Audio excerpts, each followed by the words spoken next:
యేసయ్యను ఆయన చేయబోతున్న కార్యాలను బట్టి ఆయనకి థ్యాంక్స్ చెబుతా. రెండు చేతులు ఎత్తి యేసయ్యా, యేసయ్యా నీకే, నోరు తెరిచి స్తోత్రమయ్యా, స్తోత్రం స్తోత్రం స్తోత్రం, హల్లెలూయా.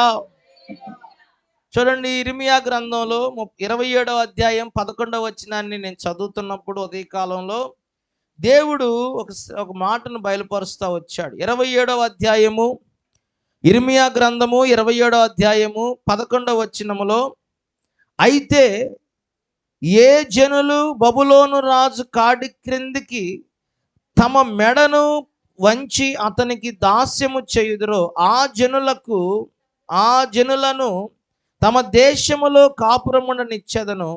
వారు తమ భూమిని సేద్యపరచుకొందురు. నేను వారికి నెమ్మది కలుగజేతును.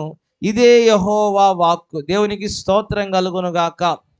ఈ మాసాంతర ఉపవాస ప్రార్థనలో దేవుడు నీతో నాతో మాట్లాడుతున్న విషయం ఏంటంటే, నేను వారికి నెమ్మది కలుగజేతును. ఈ అధ్యాయములో, ఈ వచనములో ఈ మాటను దేవుడు మనతో మాట్లాడుతూ ఉన్నాడు.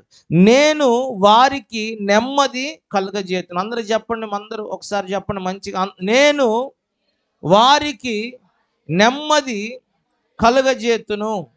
నేను వారికి నెమ్మది కలుగజేతును. నేను వారికి నెమ్మది కలుగజేతును. దేవునికి స్తోత్రం కలుగును గాక. చూడండి, 27వ అధ్యాయం 11వ వచనంలో, ఇర్మియా గ్రంథం 27:11 ఈ మాట నాకు మనసుకి ఎందుకు హత్తుకుంటా వచ్చింది. నేను వారికి నెమ్మది కలుగజేతును. దేవుని బిడ్డ, మరి మనిషిని దేవుడు కలగజేసిన దగ్గర నుండి, ఆయన ఆదాము దేవుని మాటకు అతిక్రమము చూపి పాపము చేసిన దాకా కూడా అక్కడ నుండి మరి మానవుడికి ఒకరి తర్వాత ఒకరు జన్మిస్తూ నోవాహు పుట్టే వరకు కూడా ఆదాము తర్వాత ఒకరి తర్వాత ఒకరు వారి వంశములో ఆదాముకు సంతానం కలుగుతూ నోవాహుకు పుట్టే వరకు కూడా మానవుడికి నెమ్మది లేదంట, సమాధానం లేదు, ప్రశాంతత లేదు. మనిషి జీవితం ఎలా ఉందంటే, ఆది కాలము ఆదాము దగ్గర నుండి నోవాకు పుట్టే వరకు కూడా ఏమాత్రము మానవుడికి నెమ్మది లేదు, ఏమాత్రము సమాధానం లేదు, ఏమాత్రము కూడా అతని జీవితంలో సంతోషం లేదు. అందుకని నోవాకు తండ్రి నోవాకు పుట్టినప్పుడు ఒక పేరు పెట్టాడు. ఏమనంటే నోవాకు అని, అంటే నెమ్మది, ఏమండి, విశ్రాంతి అని అర్థం. స్తోత్రం చెప్పండి. నెమ్మది అంటే అర్థం ఏంటంటే, నెమ్మది అంటే విశ్రాంతి. చూడండి, మానవుడి జీవితంలో నోవాకు వరకు కూడా విశ్రాంతి లేదు, నెమ్మది లేదు, సమాధానం లేదు. అందుకని నోవాకు పుట్టినప్పుడు ఆ మనిషికి ఏం కలిగిందంటే నెమ్మది కలిగింది, సమాధానం కలిగింది. కనుక ఆయనకు ఆ పేరు పెట్టాడు వాళ్ళ నాన్నగారు, నోవాకు అని, అంటే నెమ్మది, విశ్రాంతి. హల్లెలూయా ప్రియులారా. అందుకనే వాక్యం మనం చూసినట్టయితే, మరి 94వ కీర్తనలో 13వ వచనంలో కూడా మనం చదువుకున్నప్పుడు 94వ కీర్తన 13వ వచనంలో ఒక మాట రాయబడుతూ వచ్చింది. ఆ మాటను కూడా జ్ఞాపకం చేసుకుందాం. 94వ కీర్తన, నీతిమంతుల కష్ట దినములను పోగొట్టి వారికి నెమ్మది కలుగజేయుదువు. చూడండి ప్రియ దేవుని బిడ్డలారా, ఆయన నీతిమంతుల కంట ఇదిగో కష్టమును పోగొట్టి వారికి నెమ్మది కలగజేసే దేవుడు. ఈ రాత్రి దేవుని సన్నిధికి వచ్చి నీతో ప్రభు మాట్లాడుతున్న మాట ఏంటంటే, ఈ మాసాంతరపు ఉపవాస కోడికలో ఆయన నీకు నెమ్మది కలగజేయబోతా ఉన్నాడు. ఆయన నీ కుటుంబానికి నెమ్మది కలగజేయబోతా ఉన్నాడు. ఆయన నీ ప్రాణమునకు నెమ్మది కలగజేయబోతా ఉన్నాడు. ఆయన నీ మనస్సుకు నెమ్మది కలగజేయబోతా ఉన్నాడు. ఆయన నీ శరీరమునకు నెమ్మది కలగజేయబోతా ఉన్నాడు. నీ వ్యాపారములో నెమ్మది, నీ ఉద్యోగములో నెమ్మది, నీ యొక్క చేతి పనిలో నెమ్మది. ఇప్పుడు ఆ స్టాండ్ తగులుతుంది అండి, వాళ్ళు చేతులు ఊపుతున్నారు అక్కడ నుండి. చేతులు ఊపుతున్నారు, నీకేం కళ్ళు కనపడవు అక్కడ. స్తోత్రం కలుగును గాక. మరి కూర్చొని నిద్రపోతూ ఉంటారు కొంతమంది. హల్లెలూయా. ఆ పిల్లలిద్దరు చేతులు చూపిస్తున్నారు 5 నిమిషాల నుండి.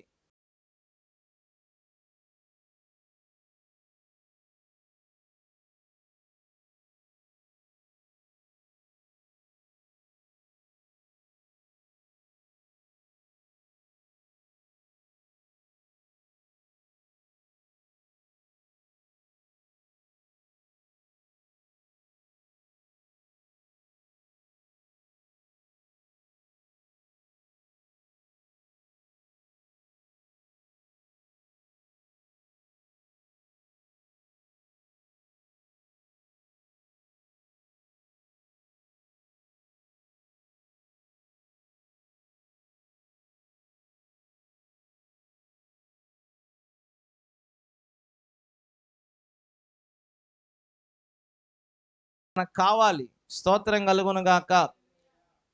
ప్రియమైన వారలారా, దేవుని వాక్యం వింటున్న మీ అందరితో ప్రభు చెప్తున్న మాట ఏంటంటే, ఈ ఈ మాసాంతర ఉపవాస ప్రార్థనలో ఈ రాత్రి ప్రభు మనకిస్తున్న చక్కని మాట ఏంటంటే, రాబోతున్న ఫిబ్రవరి నెలలోనంట ప్రభు మనకి నెమ్మది కలగజేయబోతున్నాడు. చెప్పండి, ప్రభు మనకి ఏం కలగజేయబోతున్నాడు? నెమ్మది కలగజేయబోతున్నాడు. అదే దేవుడు మాట్లాడుతున్నాడు.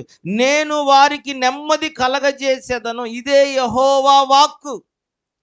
ఆయన అంటున్నాడు, నీతిమంతులు కష్టదినములు పోగొట్టి వారికి నెమ్మది కలగజేస్తాను. ఈరోజు నువ్వు ఏ కష్టములో దేవుని మందిరానికి వచ్చావో నాకు తెలియదు, ఏ ఇరుకులో దేవుని మందిరానికి వచ్చావో నాకు తెలియదు, ఏ శ్రమలో దేవుని మందిరానికి వచ్చావో, ఏ కష్టము నువ్వు భరిస్తున్నావో, ఏ కష్టములో నువ్వు మరి నీ జీవితాన్ని గడుపుతున్నావో, నీ కుటుంబాన్ని నడిపించుకుంటున్నావో నాకు తెలియదు. ప్రభు అన్నాడు, నేను వారి కష్ట దినములను పోగొట్టి వారికి నెమ్మది కలగజేయబోతున్నాను. వచ్చే నెలలోనంట దేవుడు చెప్తున్నాడు, నీ కష్ట దినములన్నీ దేవుడు తీసివేస్తాడంట, నీకు నెమ్మది కలిగిస్తాను అంటున్నాడు. హల్లెలూయా, హల్లెలూయా. దేవుని బిడ్డ, వాక్యంలో యోబు గారు కూడా అదే అంటాడు. 3వ అధ్యాయం 6వ వచనంలో ఆయన అంటున్నాడు, ఒక శపించుకుంటాడు ఆయన్ని. నేను అసలు ఎందుకు పుట్టాను, అసలు ఎందుకు నేను పుట్టాను, ఎందుకు నేను పెరిగాను, అసలు నేను పిండంగా ఉన్నప్పుడే చనిపోయి ఉంటే బాగుండేది కదా, అసలు నేను వెలుగు చూడకుండా ఉంటే బాగుండేది కదా, అసలు నేను పుట్టిన తర్వాత ఇగో మరి నేను ఈ లోకంలో జీవించకుండా అప్పుడే చనిపోయి ఉంటే బాగుండేది కదా, అసలు నేను పుట్టిన రోజు ఉంది, ఆ రోజంత శాపగ్రస్తమైన ఇంకో రోజు లేదు, నేను పుట్టిన దినము అంతగా ఆయన ఆయన ఏమనుకున్నాడంటే తను తాను శపించుకుంటాడు. ఎందుకంటే ఆయనకి నెమ్మది లేదు, ఆయనకి సంతోషం లేదు ఆయన జీవితంలో. ఆయన నెమ్మది లేని పరిస్థితిని బట్టి, నాకు నెమ్మది లేదు, సమాధానం లేదు, నాకు ఏది లేనే లేదు, అసలు నేను ఎందుకు పుట్టాను రా బాబు అని యోబు గారు బాధపడుతూ ఉంటాడు. అందుకనే 21వ అధ్యాయంలో కూడా, యోబు గ్రంథంలో కూడా 21వ అధ్యాయం 24వ వచనం వాళ్ళు అంటాడు, సంపూర్ణ సౌఖ్యమును నెమ్మదియును కలిగి నిండు ఆయుష్తో మృతి నొందు. తర్వాత చదవండి. వేరొకడు ఎన్నడును కూడా క్షేమమును గాని ఎరుగక మనోదుఃఖము గలవాడై మృతి నొందును, వారు సమానముగా మట్టిలో పండుకొందురు, పురుగులు వారిద్దరిని కప్పు. చూడండి, ఇక్కడ యోబు భక్తుడు ఏమని అంటాడంటే, సంపూర్ణ సౌఖ్యమును నెమ్మది కలిగి నిండు ఆయుష్తో మృతి నొందేవాడు ఒకడు ఉన్నాడంట. అలాగే వేరొకడు ఉన్నాడంట, ఎన్నడూ కూడా క్షేమం కానీ నెమ్మది కానీ సంతోషం కానీ ఆడి జీవితంలో లేదు. అలాగే మనోదుఃఖంతోనే మృతి నొందుతాడంట. ఇద్దరు వ్యక్తులను చూపిస్తాడు. ఒక కుటుంబం ఎలా ఉందంట, సౌఖ్యముగా సంపూర్ణ సౌఖ్యమును క్షేమమును నెమ్మదిని ఆయుష్ను అనుభవిస్తూ మృతి నొందుతారంట. మరొకరేమో అసలు ఆ సంతోషమే ఎరగరంట, క్షేమమే ఎరగరంట, నెమ్మదే ఎరగరంట. బ్రతికినంతకాలం కష్టాలు, శ్రమలు, ఈ ఇబ్బందులతోనే బ్రతికి చివరికి ఏమవుతారు, చనిపోతారు. రెండు వేరు వేరు కుటుంబాలను యోబు చూపిస్తాడు. కొంతమంది ఇలాగా సంతోషంతో నెమ్మదితో వారు సంపూర్ణ ఆయుష్ను అనుభవించి చనిపోతారు. కొంతమంది సంతోషం నెమ్మది క్షేమమే లేకుండా కష్టపడి చచ్చిపోతారు అని చెప్తాడు. దేవుని బిడ్డలారా, గమనించండి, ఈ రోజున దేవుని వాక్యం చెప్తుంది, ఇట్లాగా కొంతమంది సంతోషం నెమ్మది, కొంతమందికి నెమ్మది లేదు. కానీ ఈ రోజున రాత్రి ప్రభు మనతో చెప్తున్న మాట ఏంటంటే, నువ్వు ఏ నెమ్మది లేని పరిస్థితుల్లో ఉన్నావో నాకు తెలియదు. మరి కొంతమందిని చూసి నువ్వు అనుకోవచ్చు వారికి నెమ్మది ఉంది, నాకు లేదని. నిజమే, భూమి మీద నిజమే, కొంతమంది నెమ్మదిగా ఉంటున్నారు, కొంతమంది జీవితంలో నెమ్మదే లేకుండా చనిపోతున్నారు. అయితే ఈరోజు రాత్రి ప్రభు చెప్తున్నమాట, నువ్వు ఏ నెమ్మది లేని పరిస్థితుల్లో దేవుని సన్నిధిలో అడుగు పెట్టావో నాకు తెలియదు, కానీ ప్రభు నీ జీవితంలో నెమ్మది కలిగించాలని కోరుకుంటున్నాడు. హల్లెలూయా, హల్లెలూయా. కొంతమంది బాధలు చెప్తే వారి బాధలు వింటా ఉంటే అనిపిస్తుంది, అసలు వీళ్ళు ఇన్ని బాధల్లో ఎలా బ్రతుకుతున్నారు అసలు అనిపించింది. కొంతమంది పైకి బాగున్నారని చెప్తారు, కానీ వాళ్ళకి ప్రార్థన చేసేటప్పుడు వాళ్ళ కంటి నిండా నీళ్ళు వస్తూ ఉంటాయి. కొన్ని చోట్లకి వెళ్ళినప్పుడు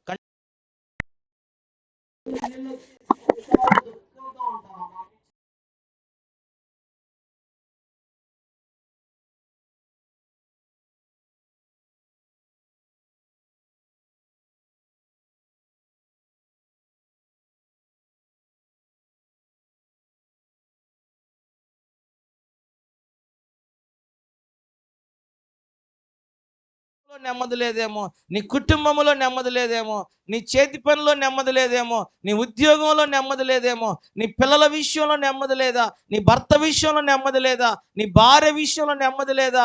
ఇదిగో మరి నీవు నీ ఆత్మీయ జీవితంలో నువ్వు దేవుని వెంబడిస్తున్నావు కానీ నీ ఆత్మీయ జీవితంలో కూడా నీకు సమాధానం లేదా, నెమ్మది లేదా.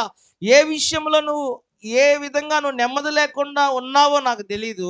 ప్రభు నీ జీవితంలో నెమ్మది ఇవ్వాలని కోరుకుంటున్నాడు. హల్లెలూయా. కొంతమంది జీవితాల్లో భార్య సహకరించదు భర్తకి, భర్త సహకరించడు భార్యకి, తల్లిదండ్రులు సహకరించరు పిల్లలకి, పిల్లలకు తల్లిదండ్రులు మరి సహకరించరు. నెమ్మది లేని పరిస్థితి ఆ కుటుంబాల్లో మనం చూస్తూ ఉంటాం. ఈ రాత్రి ప్రభు అంటున్నాడు, ఆయన నీకు సమస్త విషయాల్లో నెమ్మది కలిగించాలని కోరుకుంటున్నాడు. సకల విధములుగా ప్రభు మనకి నెమ్మది కలిగించి మనల్ని సంతోషంగా ఆనందంగా ప్రభు మనల్ని ఉంచాలని ప్రభు కోరుకుంటున్నాడు. దేవుని బిడ్డలారా, నెమ్మది అనేది ఇదిగో ఈ భూ సంబంధమైన కార్యాల్లోనే కాదు కానీ నీ మనస్సులో కూడా ప్రభు నెమ్మది ఉంటేనే, నీ మనస్సులో నెమ్మది ఉంటేనే. చెప్పండి గట్టిగా చెప్పండి. మనస్సులో నెమ్మది ఉండాలి, శరీరములో కూడా నెమ్మది ఉండాలి, ఆత్మలో కూడా. అప్పుడే నిజంగా మనిషి నెమ్మదిగా ఉన్నట్టు. హల్లెలూయా, హల్లెలూయా. ప్రభు చెప్తాడు మన సరిహద్దులలో కూడా నెమ్మది ఉండాలంట. ఎక్కడ ఉండాలి చెప్పండి? నీ సరిహద్దులలో నెమ్మది.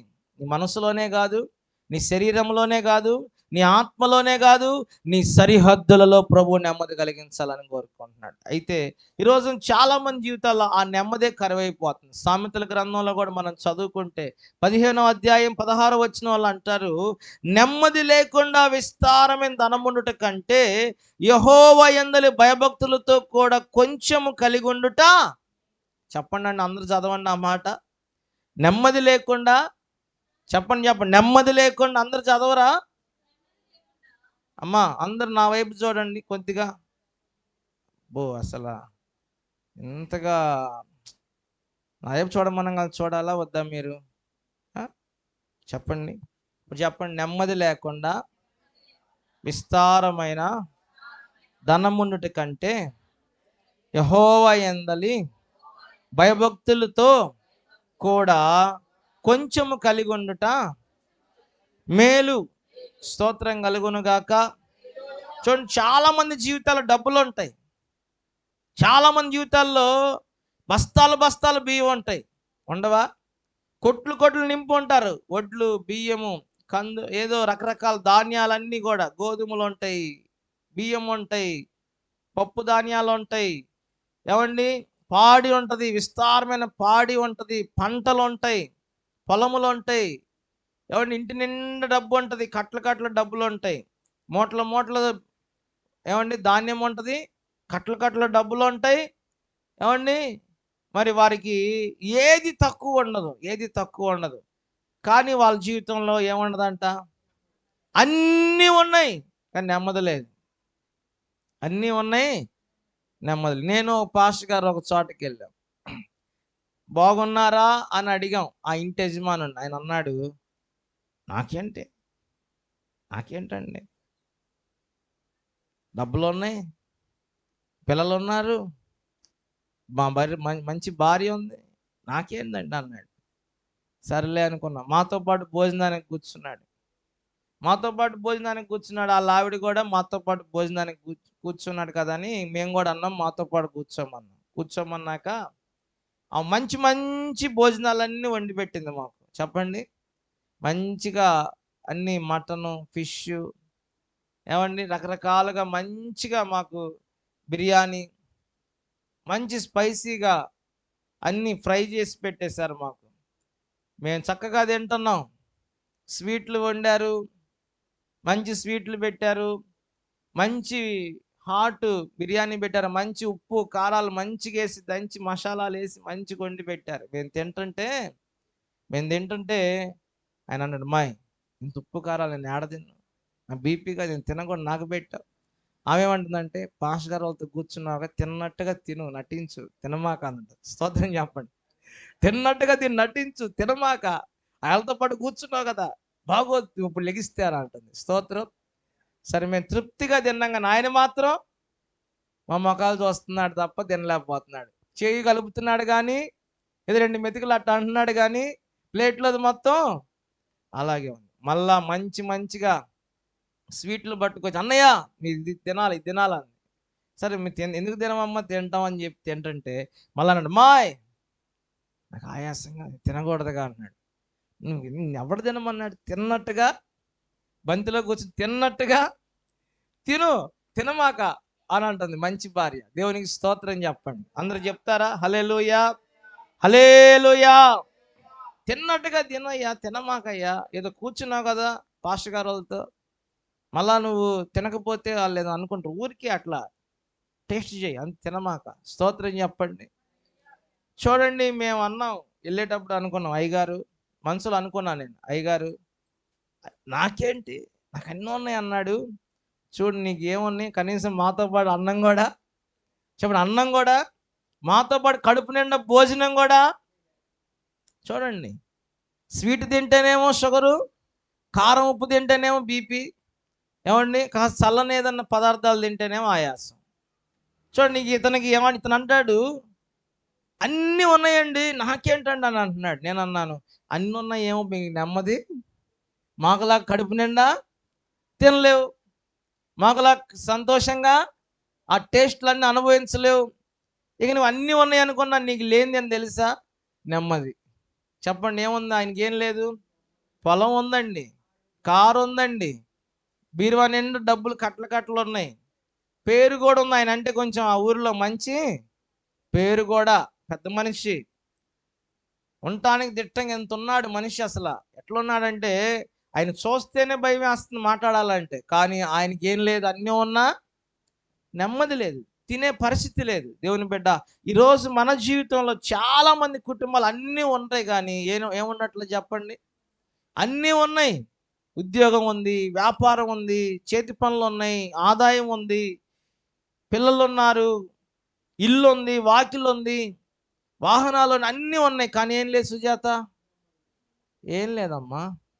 గట్టిగా చెప్పచ్చుగా, అందరూ చెప్పండి. అయ్యా నాకు అన్నీ ఉన్నాయి, నెమ్మది కూడా ఉందన్న వాళ్ళు గట్టిగా స్తోత్రం చెప్పండి. నెమ్మది ఉందా? స్తోత్రం. రానక్క కొంది. దేవునికి మహిమ కలుగును గాక. అలాంటి కృప మనందరికీ దేవుడు అనుగ్రహించును గాక. ఆమేన్ చెప్పండి. సరే, రానక్క ఒక్కతే చెప్పిందండి, మీ అందరికి లేనట్ట? అందరికి ఉందా? ఉన్నోళ్ళు నెమ్మది నాకు ఉందండి, నాకు ఏం బాధలు లేవు, నాకు నెమ్మది, సంతోషం, సమాధానం, విశ్రాంతి ఉందని వాళ్ళు గట్టిగా స్తోత్రం చెప్పండి. నీకు లేదా? నెమ్మది లేదు. అమ్మ మీరు కూడా చెప్పట్లేదు. అమ్మ నీకు, నువ్వేంటి ఇప్పుడే వచ్చావు ఫ్రెషర్, దేవునికి స్తోత్రం కలుగును గాక. వంట వండిందేమో మీ అత్తగారు, నువ్వు 9 దాకా ఏం చేస్తున్నావు? అడిగేవాడు లేడన్నా? స్తోత్రం చెప్తారా? ఎవరు అడగపోయినా పాస్టర్ గారు నేను అడుగుతాను, నా బాధ్యత. ప్రభు అడుగుతాడు నన్ను, నేరా 9ంటికి వచ్చిన వాళ్ళని ఏం అనకుండా కూర్చోబెట్టావరా, నువ్వు నీకు అప్పు చెప్పాను చూడరా, నాది బుద్ధి తక్కువ అంటాడు ప్రభు. ఏమంటాడు నన్ను? వాళ్ళని నా 10 మందిని నీకు అప్పు చెప్పాను, నాదిరా బుద్ధి తక్కువ, నిన్ను అపాయింట్ చేసుకున్నాను అంటాడు. అంటాడా? చెప్పండి. అడగడు, నన్ను లెక్క అడగడా దేవుడు? లెక్క అడుగుతాడు, డొక్క కూడా వేస్తాడు. హల్లెలూయా చెప్పండి. అడుగుతాడు, అడగడా? స్తోత్రం చెప్పండి. అంటే ఇప్పుడు వాక్యం అయిపోయిద్దని తెలుసు, పాటలన్నీ పాడేసి ఉంటారని తెలుసు, ప్రార్థనల విజ్ఞాపన అంతా కూడా అయిపోతుందని తెలుసు, చివరిలో వెళ్తున్నామని కూడా తెలుసు. మరి దేవుని ఆశీర్వాదాలు ఎట్లా వస్తాయి మనకి ఇట్లా వెళ్తేనని ఎందుకు తెలియట్లేదని నా బాధ. స్తోత్రం చెప్పండి. ఈ నెలలో దేవుడు మనకు చెప్తున్న మాట ఏంటంటే నెమ్మది. హల్లెలూయా చెప్పండి. నెమ్మది, నెమ్మది, నెమ్మది, నెమ్మది. విలాప వాక్యాలు అంటాడు 3వ అధ్యాయం 17వ వచనంలో, నెమ్మది నాకు ఆయన బహు దూరముగా చేసి ఉన్నాడు. చెప్పండి, నెమ్మది అంటే ఎలా చేశాడంట? ఆయన బహు దూరంగా చేశాడంట ప్రభు నెమ్మది వాళ్ళకి. ఈ రోజున చాలా మంది క్రైస్తవులని చెప్పుకుంటున్నాం కానీ నెమ్మది లేని జీవితాలు మన. రేపు ఈ రోజున నెమ్మది కరువైపోతుంది, సంతోషం లేకుండా పోతుంది. ఈ రాత్రి దేవుడు అదే చెప్తున్నాడు, నీ జీవితంలో నెమ్మది నింపాలని ప్రభు ఆశ కలిగి ఉన్నాడు. మనందరి జీవితాల్లో రాబోతున్న మాసంలో నెమ్మదిగా మనం ఉండాలని ప్రభు కోరుకుంటున్నాడు. నువ్వు ఏ విషయం నెమ్మది లేకున్నావు, ఈ రాత్రి ప్రభు ఆ యొక్క నెమ్మది లేని దినముల నుండి నిన్ను విడిపించి నీకు నెమ్మదిని కలగచేయాలని ప్రభు కోరుకుంటున్నాడు. హల్లెలూయా. లోకాసు వార్తలో 16:25లో నేను చదివాను. అక్కడ లాజరు ఉన్నాడు, అలాగే ధనవంతుడు ఉన్నాడు. ఈ లాజరు పేదవాడు, ఈ భూమి మీద శ్రమ పడ్డాడు. ఈ లాజరు పేదవాడు, తిండికి కూడా అతనికి ఇబ్బంది పడ్డాడు. ధనవంతుడికి లోకంలో అన్నీ ఉన్నాయి. ధనవంతుడికి సకల సౌఖ్యాలు ఉన్నాయి, మంచి వసతులు ఉన్నాయి, మంచి ఆహారం ఉంది, మంచి పనివారు ఉన్నారు, మంచి గౌరవం ఉంది ఈ సమాజంలో. కానీ ఆయన ఒకరోజు చనిపోయాడు. ఏనండి, ఆయన ఒకరోజు చనిపోయాడు. ఇదిగో ఆయన పాతాళములో కొనిపోబడ్డాడు. లాజరు ఒకరోజు చనిపోయాడు. ఈ లాజరు ఈ భూమి మీద శ్రమ పడిన మాట వాస్తవమే. ఈ భూమి మీద శ్రమ పడ్డాడు, ఈ భూమి మీద కొంత ఇబ్బంది పడ్డాడు, కొంత ఆర్థికంగా ఇబ్బంది పడ్డాడు, కొంత దేవుని నమ్ముకొని దేవుని వెంబడిస్తూ కూడా ఇదిగో మరి కొంత ఆహారం లేక కొంత దీనస్థితిలో ఇబ్బంది పడిన మాట వాస్తవమే. కానీ అతను ఒక రోజు చనిపోయినప్పుడు అతను పరలోక రాజ్యంలోకి తీసుకొని వెళ్ళబడ్డాడంట. అక్కడ చెప్పిన మాట ఏంటంటే, అతడు ఎక్కడున్నాడంట, ఎక్కడున్నాడు చదవండి ఆ మాట. ఎవరైనా చదువుతారా? 16:25 లోకాసు వార్త 16:25. అందుకు అబ్రహామా, కుమారుడా, నీవు నీ జీవితకాలమందు, చూడండి, నా కుమారుడా, నీవు నీ జీవితకాలమందు నీకు ఇష్టమైనట్టుగా సుఖం అనుభవించావు. అలాగుననే లాజరు కష్టము అనుభవించినను జ్ఞాపకం చేసుకొనుము. ఇప్పుడైతే, చూడండి అందరూ చెప్పండి ఈ మాట, ఇప్పుడైతే వాడు ఇక్కడ నెమ్మది. ఈరోజు మన సబ్జెక్ట్ ఏంది? నెమ్మది. దేవుడు ఏమిస్తానంటున్నాడు? ఇప్పుడు నెమ్మది గురించే మీకు అంతా ప్రసంగం అంతా చివరిదాకా కూడా. చూడండి, నెమ్మది అంటే ఎలా ఉండాలంటే, మనం ఈ భూమి మీద బ్రతికిన దినాల్లో నెమ్మది మాత్రమే కాదు, కానీ మనం ఈ భూమి మీద విడిచి వెళ్ళిపోయిన తర్వాత అక్కడ కూడా మనకు నెమ్మది కావాలి. చెప్పండి, ఇక్కడే కాదు నెమ్మది, అక్కడ కూడా కావాలా వద్దా? మాకు ఇక్కడ నెమ్మది ఉంటే చాలు, అక్కడ మేము ఏం చేస్తే మాకు ఎందుకు అన్నవాళ్ళు స్తోత్రం చెప్పండి గట్టిగా. ఇక్కడేనా నెమ్మది? నెమ్మది ఇక్కడే కాదు, అక్కడ కూడా నెమ్మది కావాలి. చూడండి, లాజరు కొంత భూమి మీద కష్టపడ్డాడు, అది వాస్తవమే. అబ్రహాం గారు అంటున్నాడు ఈ మాట. అబ్రహాం విశ్వాసులకు తండ్రి, దేవుని స్నేహితుడని పిలువబడ్డాడు.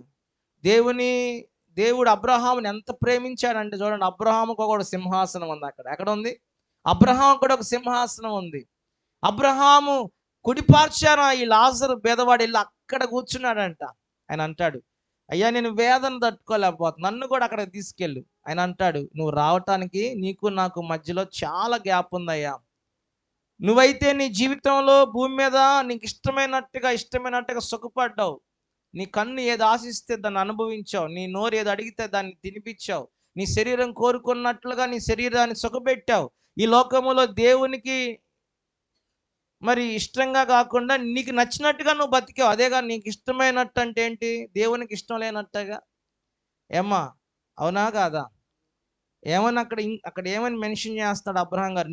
నువ్వు నీ జీవిత కాలం అంతా, కొంతకాలం కూడా కాదంట, అంతా ఏదో 1 సంవత్సరం 2 సంవత్సరాలు పొరపాటు చేశానయ్యా, నా జీవిత కాలంలో కొంతకాలం నేను నీకు ఇష్టమైనట్టు బతికాను, తర్వాత సరి చేసుకున్నాను అనే క్వశ్చన్ కూడా లేదు అక్కడ.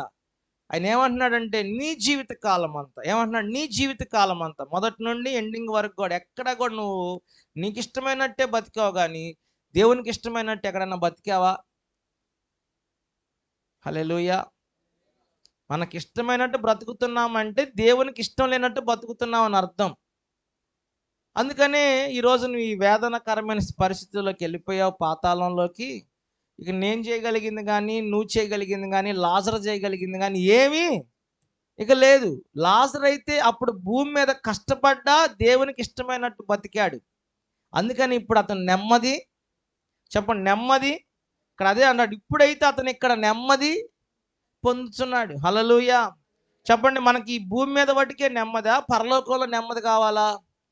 పరలోకంలో కూడా నెమ్మది కావాలంటే ఏం చేయాలంటే, ఆయనకి ఇష్టమైనట్టు మనం బ్రతకటానికి మన జీవితాన్ని ప్రభువుకి మనం ఏం చేయాలి? సమర్పించుకోవాలి, అప్పగించుకోవాలి. హల్లెలూయా, హల్లెలూయా. చూడండి, మనం ఈ రోజున ఎన్నో విషయాలు మనం చదువుతూ వస్తున్నాం. చాలా విషయాలు మనం చదువుకుంటూ వస్తున్నాం. అయితే దేవుని బిడ్డలారా, మనం నెమ్మది పొందాలి. దేవుడు అంటాడు, నీకు నేను నెమ్మది కలగజేయుదును. చెప్పండి, ఏం కలగజేస్తాడంట? నెమ్మది కలగజేస్తాడు. ఇప్పుడు మనకు దేవుడు నెమ్మది కలగ చేయాలంటే ఆయన బైబిల్లో మనకు కొన్ని ఆలోచనలు ఇస్తాడు. ఏమిస్తాడు చెప్పండి? నా మాట అర్థమవుతుందా? ఇప్పుడు మనం పెద్దోళ్ళు ఉన్నారండి, మన పెద్దోళ్ళు ఉన్నారు. మనకు ఆరోగ్యం బాగాలేదన్నాం అనుకో, వాళ్ళు ఏం చెప్తారు? ఇది తిను, అది దాగు, ఇలా చెయ్యి, అప్పుడు నీకు ఆరోగ్యం, నువ్వు ఇలా చెయ్యి, నువ్వు అలా చెయ్యి అంటారా అనరా? హల్లెలూయా. అలాగే బైబిల్లో కూడా దేవుడు మనం కోరుకున్న ఆశీర్వాదాలు మనం పొందుకోవాలంటే, దేవుడు మనకి ఇవ్వాలనుకున్న ఆయన ఆశీర్వాదాలు మనకి ఇవ్వాలన్నా, దేవుడు మన జీవితంలో ఆయన కార్యాలు సమృద్ధిగా కుమ్మరించాలన్నా, దేవుడు కూడా బైబిల్లో కొన్ని ఆలోచనలు మనకు చెప్తాడు. కొన్ని ఆలోచనలు మనకి చెప్తాడు. ఆలోచన బట్టి కనుక మనం నడుచుకుంటూ, ఆ ఆలోచనకి మనం అప్పగించుకుంటే దేవుడు మన జీవితంలో ఆయన కార్యాలు ఫుల్ఫిల్ చేస్తాడు. అర్థమవుతుందా? ఈ రోజున బైబిల్లో కూడా కొన్ని ఆలోచనలు ఉంటాయి. చూడండి, ఏదైనా ప్రమాదం జరిగింది, అక్కడ ఒక బస్సులో వెళ్తున్నాం, ఏం పెడతారంటే, ప్రమాదం నుండి తప్పించుకోవాలంటే మీరు ప్రమాదం జరిగేటప్పుడు ఈ డోర్ తీసుకొని బయటికి వెళ్ళండి అని డోర్ పెడతారా పెట్టరా? స్తోత్రం చెప్పండి. అంటే ఒక ఆలోచన, అంటే నువ్వు ప్రమాదం జరిగేటప్పుడు ప్రమాదం నుండి తప్పించుకోవాలంటే ఈ డోర్ని ఓపెన్ చేసుకొని ఈ మార్గంలో నువ్వు వెళ్తే నువ్వు ప్రమాదం. బస్సులో కూడా ఆలోచన చెప్పేస్తున్నారు, అవునా కాదా? పిల్లరా, పెద్దవాళ్ళు కూడా మన ఆరోగ్య విషయాలు కొన్ని చిట్కాలు చెప్తారు, ఇలా చేయమ్మా, అలా చేయమ్మా అని. అలాగే దేవుని వాక్యములో కూడా ఈ రాత్రి మనతో దేవుడు కొన్ని ఆలోచనలు చెప్తున్నాడు. ఆయన బైబిల్లో కొన్ని వాక్యాలను బట్టి కొన్ని ఆలోచనలు ఇస్తాడు. నువ్వు ఇలా చేస్తే ఇలా నీకు నెమ్మది కలుగుతుంది, నువ్వు ఇలా చేస్తే నీ కుటుంబానికి నెమ్మది కలిగిద్ది, నువ్వు ఇలా చేస్తే నీ మనసుకు నెమ్మది కలిగిద్ది, నువ్వు ఇలా చేస్తే ఇదిగో నీ శరీరానికి నెమ్మది, నువ్వు ఇలా చేస్తే నీ ఆత్మకు నెమ్మది, నువ్వు ఇలా చేస్తే నీ సరిహద్దులలో నెమ్మది, సమాధానం. హల్లెలూయా.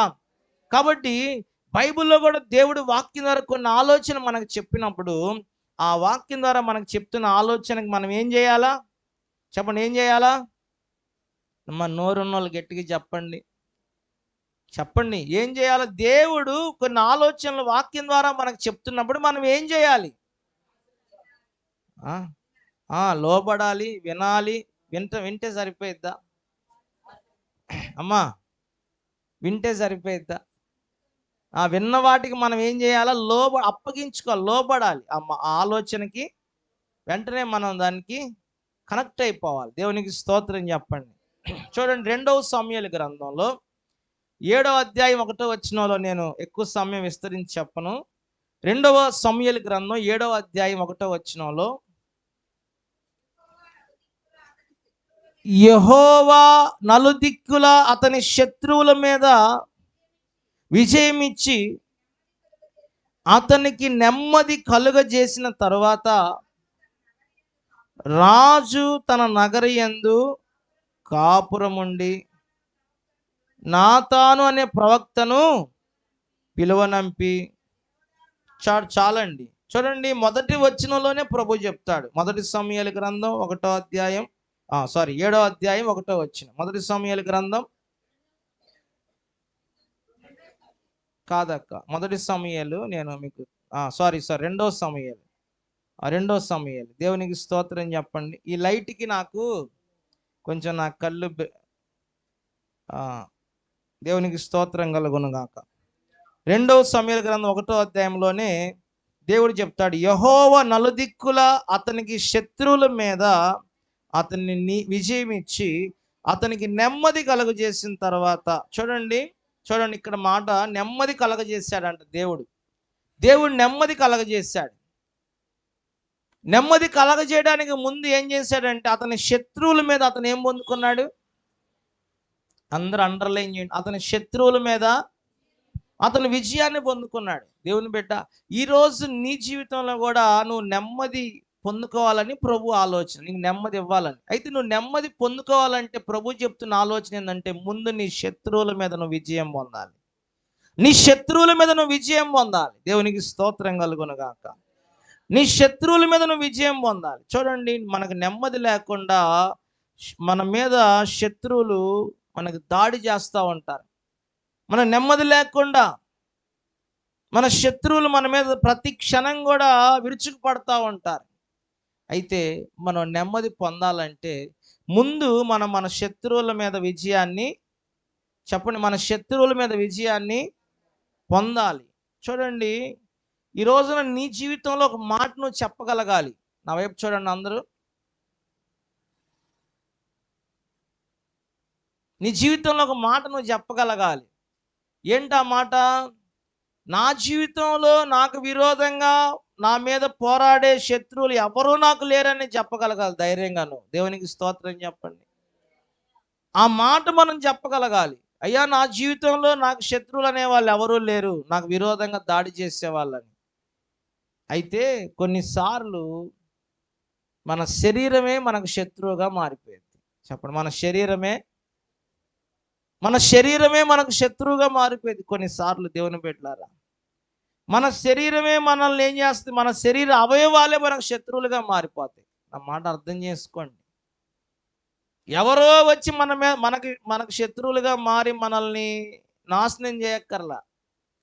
కొన్నిసార్లు మన శరీరమే మన శత్రువుగా మారి, మన అవయవాలే మన శత్రువులుగా మారి మన మీద ఏం చేస్తాయి? దాడి చేసి మనకు నెమ్మది లేకుండా చేస్తాయి. ఈరోజు మన జీవితంలో నెమ్మది పొందాలంటే ముందు మన శరీరం అనే ఈ శత్రువుని మనం ఏం చేయాలంటే జయించాలి. చెప్పండి అందరు గట్టిగా, ఏం చేయాలి? జయించాలి. అందుకనే మనం జయించినప్పుడు మన జీవితంలో మనకి నెమ్మది కలుగుతుంది. హల్లెలూయా. యాకోబు పత్రికలో 4వ అధ్యాయము 4వ వచనంలో ఏమంటాడంటే, ఈ లోక స్నేహము దేవునితో వైరమని మీరు ఎరగరా? కాబట్టి ఎవడు ఈ లోకమును స్నేహము చేయగోరునో వాడు దేవునికి శత్రువు.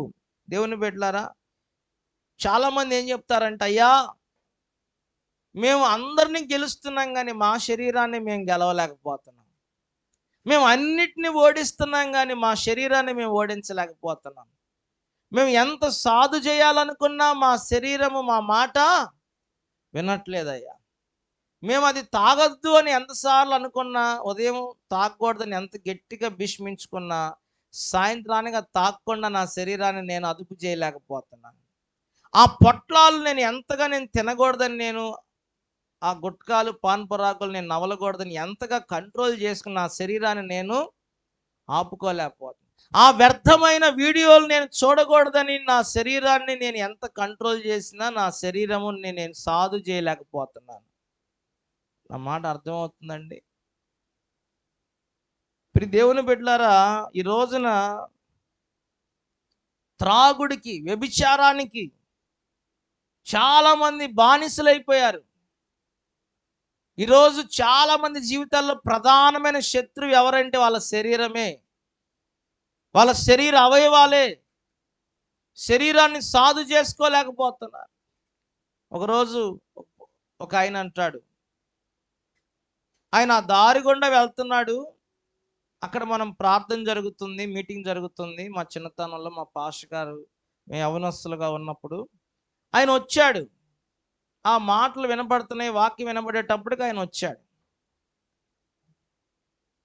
ఆ వచ్చినప్పుడు ఆయన వెళ్తూ ఆ దారిలో ఆ మైక్ వినపడంగానే ఆయనకి ఎందుకు ఆగాలనిపించిందంట. ఆయనకి యేసు ప్రభు తెలియదు, మందిరానికి వచ్చేవాడు కాదు, ఆయనకి వాక్యం కూడా తెలియదు. ఆ మాట వినబడుతున్నప్పుడు వినాలనిపించిందంట, వినబుద్ధి అయిందంట ఆయనకి.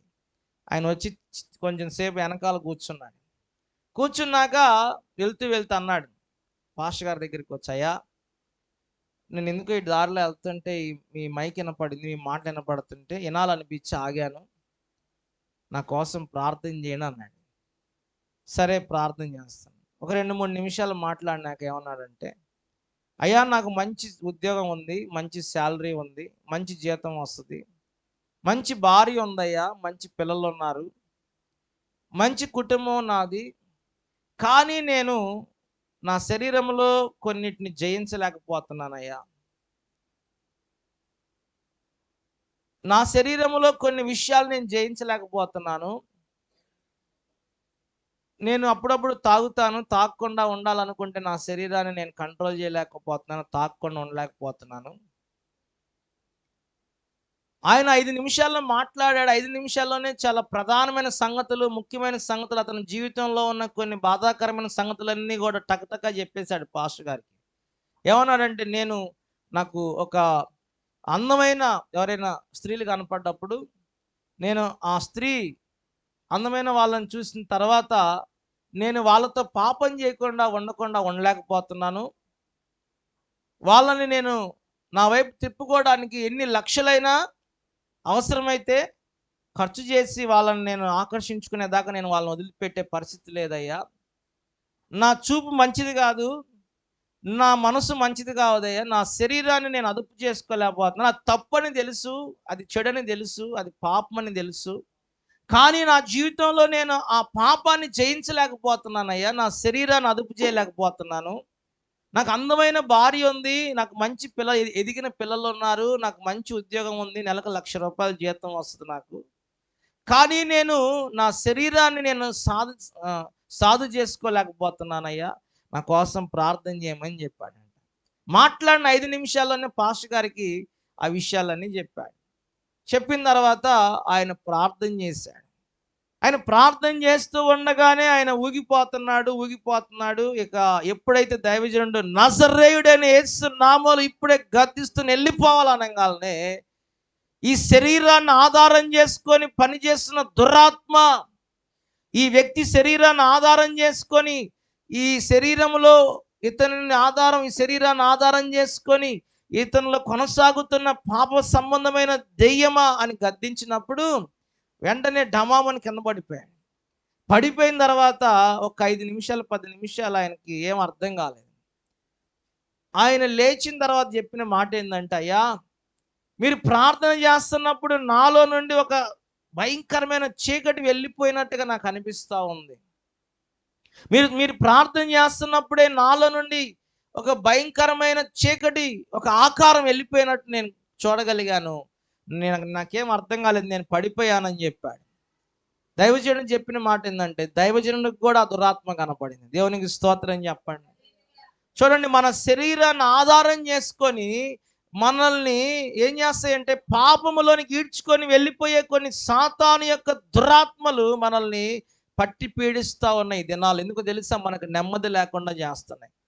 మనం అది తప్పని తెలుసు, అది చేయకూడదని తెలుసు. ఎంతగా మనం దాన్ని అది చేయకూడదని కంట్రోల్ చేసుకున్నా అవి ఏం చేస్తున్నాయి అంటే మనల్ని ఆ పాపములోనికి ఈడ్చుకొని వెళ్తూ ఉన్నాయి. దేవుని బిడ్డ, ఈరోజు వాక్యం వింటున్న నీవు మరలా కొన్ని రోజుల తర్వాత ఆ కుటుంబాన్ని తీసుకొని, వాళ్ళ భార్య పిల్లల్ని తీసుకొని మందిరానికి వచ్చాడు. ఆయన మందిరానికి వచ్చి చెప్తున్నాడు ఆ మాట, పాస్టర్ గారు, నేను మీ చేత ప్రార్థన చేయించుకున్న దగ్గర నుండి నా మనసులో నెమ్మది వచ్చిందండి. దేవునికి స్తోత్రం చెప్పండి. నా ఉద్యోగంలో నెమ్మదిగా ఉందండి, నా ఇంట్లో కూడా నెమ్మదిగా ఉందండి. నేను ఏ రోజైతే మీ చేత ప్రార్థన చేయించుకొని వెళ్ళాను ఆ రోజు నుండి నా జీవితంలో ఒక నెమ్మది, విశ్రాంతిని అనుభవిస్తున్నానని చెప్పి ఆ రోజు నుండి అతను మరలా చర్చికి రావటం మొదలుపెట్టాడు. దేవునికి మహిమ కలుగును గాక. ప్రియమైన వారాలు, ఈ రాత్రి ఎందుకు ఈ విషయాలు మీతో చెప్తున్నానంటే, దేవుడు మనకు అంటున్నాడు, నేను నీకు నెమ్మదిని కలగజేస్తాను. ఇదే యెహోవా వాక్కు. ఈరోజు ప్రభువు మనకు నెమ్మది కలిగించాలంటే మనం ఏం చేయాలి? దావీదుకి నెమ్మది కలగటానికి ముందు దావీదు ఏం చేశాడు? తన శత్రువులందరి మీద విజయాన్ని పొందాడంట. చెప్పండి గట్టిగా. దావీదు రాజుకి దేవుడు నెమ్మది కలగజేయటానికి ముందు దావీదు రాజు తన శత్రువులందరి మీద విజయాన్ని, ఈరోజు నీవు నేను నెమ్మది పొందాలంటే మన శత్రువులను మనం ఏం చేయాలి? జయించాలి. మన శత్రువులను మనం ఓడించాలి. మన శత్రువుల మీద మనం విజయం పొందాలి. హల్లెలూయా, హల్లెలూయా. చెప్పండి గట్టిగా, హల్లెలూయా. 2 చేతులెత్తి చెప్పండి గట్టిగా, హల్లెలూయా, హల్లెలూయా, హల్లెలూయా. నిద్రపోయే వాళ్ళందరూ చెప్పండి, హల్లెలూయా. మరి ఎంతకాలం నుండి వాక్యం ఏంటి అప్పదాతయ్య? మరి స్తోత్రం. సుజాత,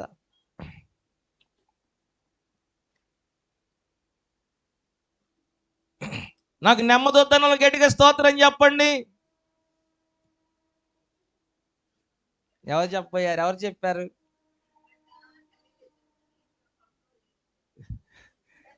ఎందుకు అలా చెప్పిస్తున్నారంటే మిమ్మల్ని మిమ్మల్ని మిస్యూజ్ చేయాలని కాదు, మిమ్మల్ని ఆట పట్టించాలని కాదండి. దయచేసి అలా అనుకోవద్దు. ఎట్లా చెప్పండి? మీరు వాక్యం వింటున్నారా, లేదా అసలు మీరు ఇక్కడ ఉన్నారా, ఎక్కడికన్నా వెళ్ళిపోయారా, నేను అరుచుకుంటున్నానా అని. నా గొంతు నొప్పొచ్చేటట్టు నేను మాట్లాడుతున్నాను. మీకు అసలు మీకు అర్థమవుతుందా మీరు ఉన్నారా ఇక్కడ లేదా అని? Praise lord. ఇప్పుడు ఆమె ఉందనుకోండి, వంట వండాను అందరికి సరిపోయిద్దా లేదా అని ఆలోచిస్తుందా, వాక్యం వింటుందా? ఏముందనుకోండి, మా ఆయన వచ్చాడంటావా ఇంటికి, ఈరోజు రాడంటావా? స్తోత్రం. అది దేవునికి మహిమ కలుగును గాక. అట్లా ఆమె ఉందనుకోండి,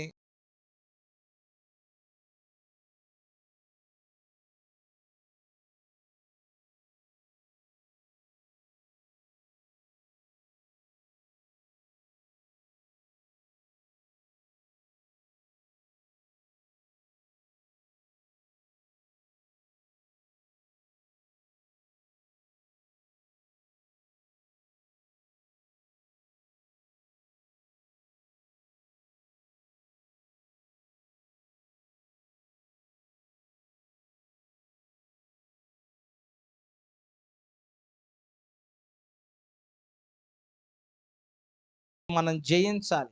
మనం నెమ్మది పొందాలంటే ఏం చేయాలి? ముగిస్తున్నాను చెప్పండి. నెమ్మది పొందాలంటే ఏం చేయాలి? ఎవరిని జయించాలి? శత్రువులు అంటే ఎక్కడో లేరు, ఎక్కడున్నారు? నీ శరీరంలోనే. నీ శరీరమే. చెప్పు. నీ శరీరమే. ప్రార్థన చేయి తెల్లవారుజామున అనుకుంటాను, కానీ ఏమంటుంది? నిద్రపో, నిద్రపోరా నాయన, నిద్రపో. నిద్రపోమన్నానా?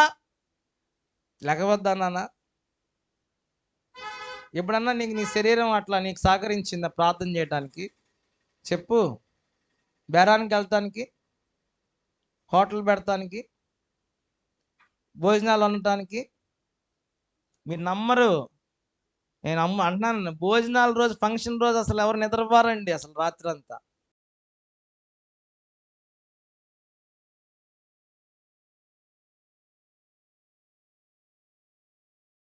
స్తోత్రం.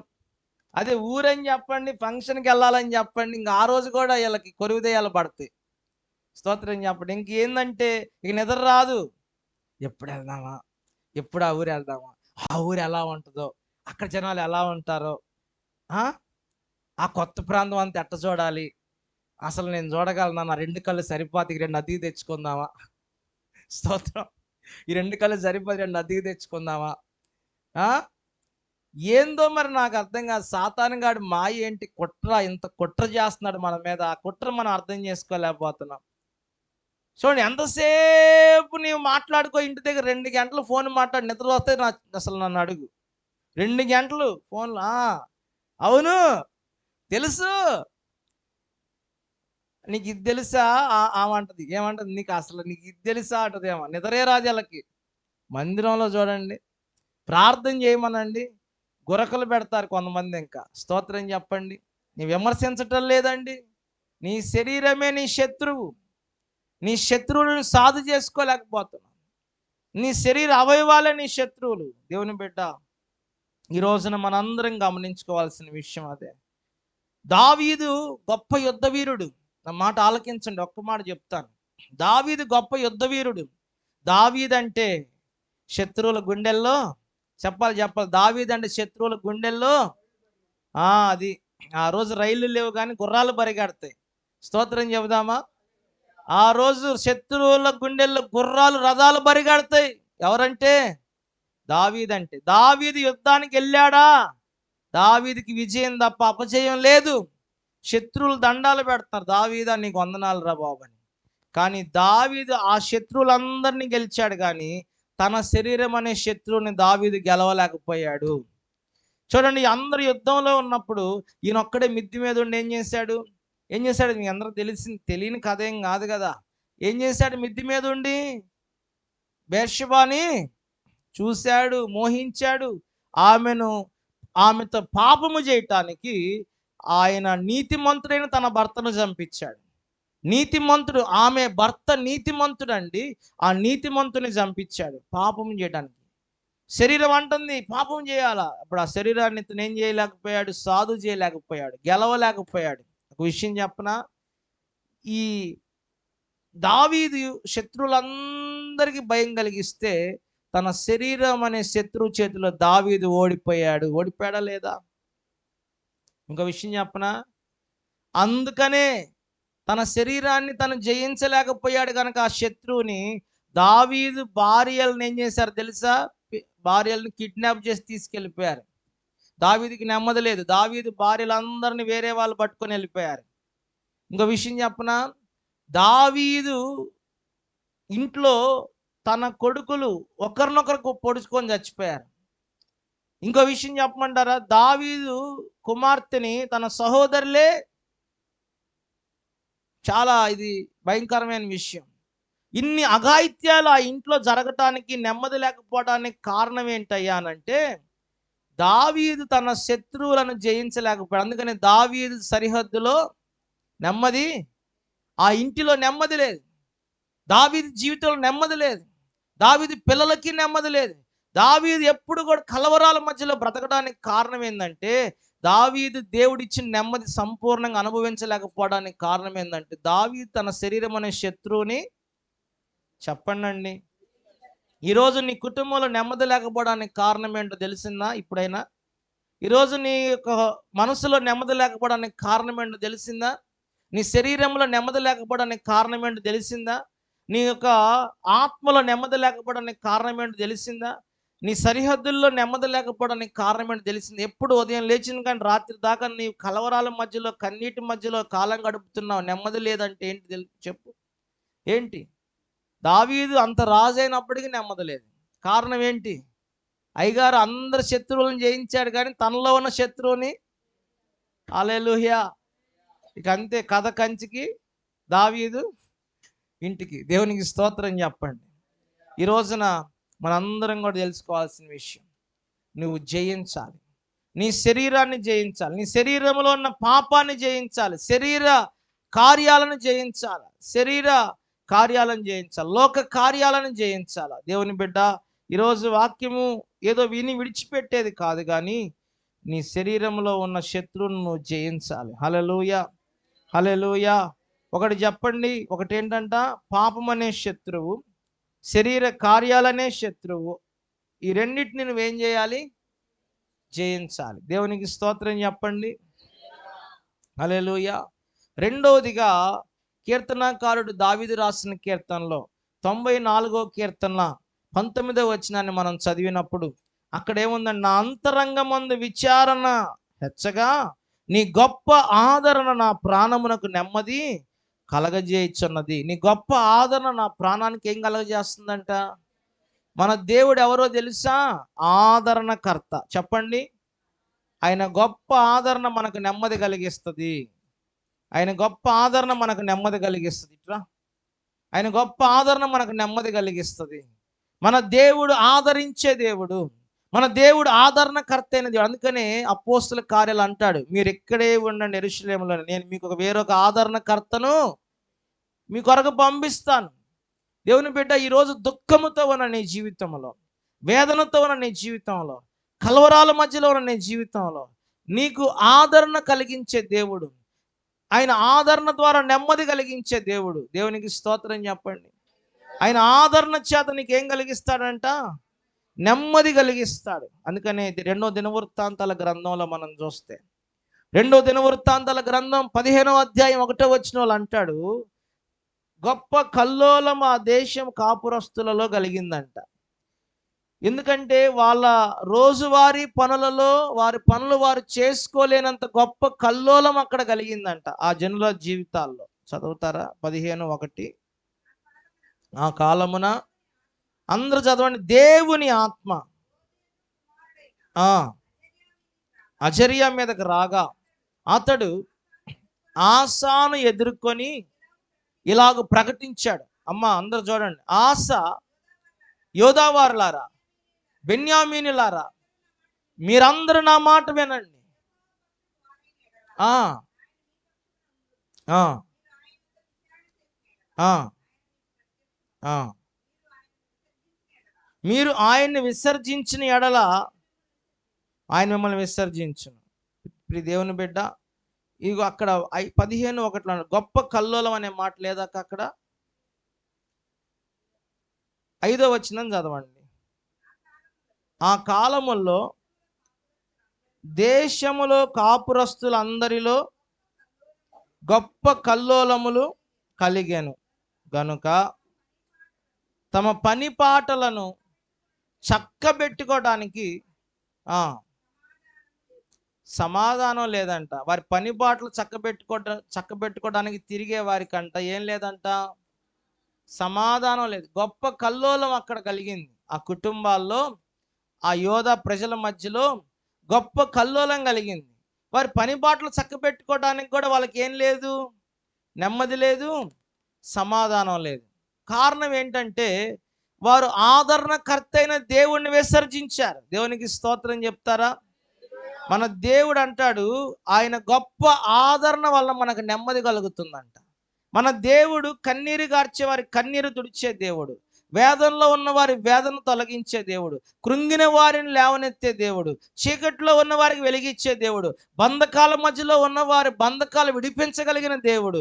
ఆయనే మన కొరకు భూమి మీదకి శరీరధారిగా దిగివచ్చి మన బంధకాల నుండి, మన శోధనల నుండి, మన ప్రయాసల నుండి, మన యొక్క పాప యొక్క జీతం యొక్క మరణము నుండి తప్పించడానికి ఆయనే గాయపరచబడిన వాడిగా, ఆయనే రక్తము చిందించిన వాడిగా, ఆయన విలువైన ప్రాణాన్ని మన కొరకు అర్పించిన వాడిగా, ఆయన ఈ లోకానికి దిగివచ్చి మనందరి కొరకు త్యాగశీలుడిగా, ఆయన ఆదరణకర్తగా ఆయన మారిపోయాడు. దేవునికి స్తోత్రం కలుగునుగాక. మన శ్రమలన్నిటికీ ఆయనే ఆదరణకర్త. మన దుఃఖమంతటికి ఆయన దగ్గరే ఆదరణ ఉంది. మన యొక్క చీకటి అంత వెలుగుగా మారటానికి ఆయనే ఆదరణకర్త. ఇప్పుడు ఆయన లాంటి ఆదరణకర్త మనకు ఉండగా ఆయనను విడిచిపెట్టి మన జీవితాల్లో మనం నడవటం వలన మనకేం లేదంట, నెమ్మది. ఇక్కడ యోధా ప్రజలతో అదే చెప్తాడు, మీరు ఆయన విసర్జించారు గనక ఆయన మిమ్మల్ని విసర్జించాడు. ఇదిగో మీరు ఆయన పక్షం వారైతే ఆయన మీ పక్షం వారు అవుతారు. యోధా ప్రజలారా వినండి, మీ గొప్ప కల్లోలానికి కారణం ఏంటో తెలుసా? మీకు నెమ్మది లేకపోవడానికి కారణం ఏంటో తెలుసా? మీ జీవితాల్లో సమాధానం, విశ్రాంతి లేకపోవడానికి కారణం ఏంటో తెలుసా? మీ పనులలో, మీ ఉద్యోగాలు, మీ వ్యాపారాలు ఆశీర్వాదం లేకపోవడానికి ఏం తెలుసా? ఆయనను కలిగి మీరు నడవట్లా, ఆయనను విడిచి మీరు తిరుగుతున్నారు. ఆయన లేకుండానే మీరు బ్రతకాలని అనుకుంటున్నారు, బ్రతకగలం అనుకుంటున్నారు. అందుకనే ఆయన ఆదరణకర్త అయిన దేవుడు మీకు ఆదరణ ఇవ్వలేకపోతున్నాడు, మీకు నెమ్మది కలగలేకపోతున్నాడు. అందుకనే 2వ దినవృత్తాంతాలు 15:14 అంటాడు. 15:14 వారు ఎలుగెత్తి బొబ్బలిల్లుచు బూరల నాదముతోను యెహోవా సన్నిధిని ప్రమాణం చేశారంట. ఇలాగ ప్రమాణం చేయబడగా వారందరూ సంతోషించిరి. వినండి, వారు పూర్ణ హృదయముతో ప్రమాణము చేసి పూర్ణ మనస్సుతో ఆయన్ని వెదికి ఉండేరు గనుక యెహోవా ప్రత్యక్షమై చుట్టూ ఉన్న దేశస్తులతో యుద్ధములు లేకుండా వారికి నెమ్మది కలగజేశారు. గట్టిగా స్తోత్రం చెప్పండి. 2 చేతులు ఎత్తి అందరూ 2 చేతులు ఎత్తి చెప్పండి. చేతులు ఉన్న వాళ్ళు 2 చేతులు ఎత్తి చెప్పండి. 2 చేతులు ఎత్తి చెప్పండి. వారంట పూర్ణ హృదయముతో వెదికారు, ప్రమాణం చేశారంట, నిన్ను విసర్జించామయ్యా, క్షమించయ్యా అని. పూర్ణ హృదయముతో ఎప్పుడైతే యెహోవాని వెదికారో వారంట ఆయనంట వారికి ప్రత్యక్షమయ్యాడంట. వారికి ప్రత్యక్షం అవటమే కాదంట, అక్కడ ఏం జరిగింది తెలుసా? ఆ చుట్టూ ఉన్న దేశస్తులందరితో వారికి ఏం కలిగించాడు? యుద్ధములు లేకుండా చేసి నెమ్మది కలిగించాడు. దేవునికి స్తోత్రం. చూడండి, ఎప్పుడైతే ఈ రోజున మన జీవితంలో నెమ్మది లేకపోవడానికి రెండో కారణం ఏంటో తెలుసా? మన నెమ్మది కావాలంటే మనం చేయవలసిన పని ఏంటో తెలుసా? మనం పూర్ణ హృదయముతో ఎప్పుడు యెహోవాని వెదికే అనుభవం కావాలి. మనం ఆయనను వెదికే అనుభవం కావాలి. ఆయన కలిగి మనం జీవించాలి. ఆదరణకర్త అయిన దేవుణ్ణి మనం మన జీవితాల్లో మనం ముందు పెట్టుకొని నడిచినప్పుడు మనకు నెమ్మది ఉంటుంది. మూడవది కూడా మనం చూస్తే ప్రియ దేవుని బిడ్డలారా, సామెతల గ్రంథం 1:33లో ఏముందంటే, నా ఉపదేశం అంగీకరించువాడు నెమ్మదిగా ఉంటాడు. చెప్పండి ఏందన్న ఉపదేశము అంగీకరించువాడు నెమ్మదిగా ఉంటాడు. హల్లెలూయా, హల్లెలూయా. ఉపదేశం అంటే ఏంటి? అందరు చెప్పండి, ఉపదేశం అంటే ఏంటి? ఉపదేశం అంటే ఏంటి? ఇప్పుడు నేను మీకు బోధిస్తున్నాను కదా, ఇప్పుడు ఇది బోధ. ఇప్పుడు నేను చేసే ఈ బోధనే మరొక పేరు ఏంటంటే, ఈ బోధకి ఉపదేశము. చెప్పండి, ఈ బోధకి మరొక పేరేంటి? ఉపదేశము. బైబిల్ ఏం చెప్తుంది? నా ఉపదేశము అంగీకరించువాడు నెమ్మదిగా ఉంటాడు. దేవునికి స్తోత్రం కలుగును గాక. నేను మీతో చెప్పుచున్న ఈ బోధని ఎవరైతే ఈ రాత్రి వాక్యాన్ని, ఈ ఉపదేశాన్ని అంగీకరిస్తారో వారి జీవితంలో ప్రభు నెమ్మది కలిగిస్తాడు. హల్లెలూయా. చూడండి, మనం వినువారు మట్టుకే ఉండకూడదంట. ఇందాక ఎవరో ప్రార్థన చేశారు ఇక్కడ, మన సహోదరు అనుకుంటా. అయ్యా, మేము వినువారి మాత్రంగా ఉంటున్నాం, కానీ విన్నదానిని మేము ఆచరణలో పెట్టలేకపోతున్నాం ప్రభా. మేము వినుదానిని మాత్రంగా వినేవారిగానే ఎంతసేపు ఉంటున్నాం, కానీ ఆ విన్న వాటిని మేము మర్చిపోతున్నాం అయ్యా. ఆ విన్న వాటిని మేము గుర్తుపెట్టుకోవట్లేదు అయ్యా. ఆ విన్న వాటి ప్రకారం మేము నడవట్లేదు ప్రభా అని ఆ సిస్టర్ ప్రార్థన చేసింది. నిజమే. ఈరోజు మన జీవితంలో నెమ్మది కావాలంటే ప్రభు చెప్తున్న ఆలోచన ఏంటంటే, ఆయన ఉపదేశానికి నువ్వు అంగీకరించాలి, ఆయన బోధకు నువ్వు లోబడాలి. ఆయన మాట విన్న నీవు ఆ మాటకు నువ్వేం చేయాలంటే అంగీకరించాలి. దేవునికి స్తోత్రం. ఎన్ని ఎన్ని వందల ప్రసంగాలు వినుంటావు, ఎన్ని ఉపదేశాలు వినుంటావు, ఎన్ని రకాలుగా నువ్వు బోధలు వినుంటావు. ప్రతి ఆదివారం, శనివారం, ప్రతి ఉపవాస కూడికలు, మాసాంతర ఉపవాస కూడికలు, 7 వారాల ఉపవాస కూడికలు, ఏమండి, ప్రత్యేక ప్రార్థనా కూడికలు, ఎన్ని ఉపదేశాలను వింటున్నావు. ఎంతగా మేము కూడా ప్రయాసపడి ప్రార్థన చేసుకొని అన్నీ కూడా సిద్ధపాటు కలిగి మీ దగ్గరికి వచ్చి ఈ మాటలు మీకు చెప్తున్నాం ఎంత ప్రయాసతో. దైవజనులు ఎంతమంది మనకు ఉపదేశిస్తున్నారు కదా, ఉపదేశిస్తున్నారా? కానీ ఉపదేశం వింటున్నాం, కానీ ఉపదేశాన్ని ఏం చేయలేకపోతున్నాం? చెప్పండి అండి. అంగీకరించలేకపోతున్నాం. ఈ రోజున నా జీవితాల్లో నెమ్మది దేవుడు అనుగ్రహించాలంటే ఉపదేశానికి నువ్వేం చేయాలి? చెప్పండి, ఏం చేయాలి? అంగీకరించాలి. హల్లెలూయా, హల్లెలూయా. కొంతమంది వాక్యం ఉంది కదా, ఒక రైతు విత్తనాలు వేసాడంట పొలంలో. విత్తనాలు వేస్తే కొన్ని ఎక్కడ పడ్డాయి? మంచి నేల. కొన్ని ఎక్కడ పడ్డాయి? రాతి నేల. కొన్ని ఎక్కడ పడ్డాయి? త్రోవ పక్కన. కొన్ని ఎక్కడ పడ్డాయి? ముళ్ళ పొదల్లో. ఈరోజు దేవుని వాక్యం ఏమైపోతుందంటే మన జీవితం అలా అయిపోతుంది. కొన్ని ఉపదేశాలు త్రోవ పక్కన పడిపోతున్నాయి. వాడు వింటాడు వింటాడు వింటాడు కానీ ఏమవుద్దంటే విన్నదాని వెంటనే మర్చిపోతున్నాడు. స్తోత్రం కలుగును గాక. కొంతమంది వాక్యం వింటారంట. ముళ్ళ పొదల వాళ్ళు ఎలా ఉంటారంటే వాక్యం వింటారంట, ఉప్పొంగిపోతారు. అబ్బా ఏం చెప్పాడు అంటారంట.